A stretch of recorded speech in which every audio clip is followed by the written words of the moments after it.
we created the Survivor Circle, which is an organization that focuses on providing support for male survivors.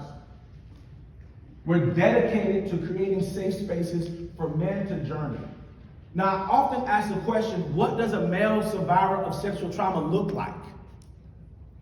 And the truth is, there is no, these clickers never like me. I often ask, what do they look like? And the truth is, we don't know. There's not just one view or one type of survivor.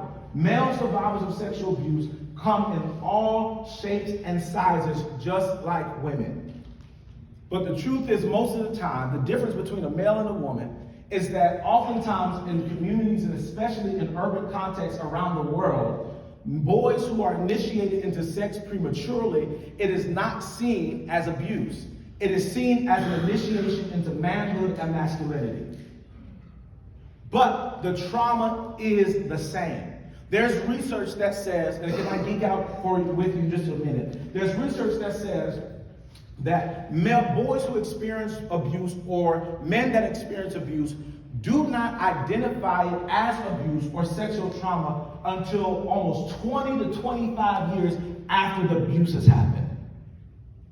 And there is such a social divide amongst what is sexual abuse, how it looks, how it feels for boys versus girls, that if a boy is exposed to sex prematurely, or if he has a sexual traumatic experience with a woman at an early age, it's not seen as abuse. Matter of fact, even socially, we have names for it. We call them cougars. We call them sugar mamas. And those are, and how many, and please don't raise your hand, I would love to raise your hand. For any of us who are guys who played sports or grew up playing, or just any man in here, I wonder how many of your friends, when you were a teenager, were talking and bragging about the sexual experiences they had with women or with people who were older than them as they were teenagers. How many of them have used it as bragging rights, not realizing that it was not, and it wasn't really something to celebrate, it was abuse. Do you know that research shows us that as of right now, 7-year-old, 8-year-old little boys already have pornography addictions? 7 years old, 8 years old. Through access through the internet and through TikTok and through Facebook and through Twitter. It is easy. It's a click as a button. Back in the day, you had to have a dirty magazine corner somewhere, and you had to get one, find one, or whatever. And now it's literally at a click of a button in their phone. And anyone who has kids or have dealt with juveniles know that when they want to do something, where there's a will, there's a what? There's a way. And so they find ways.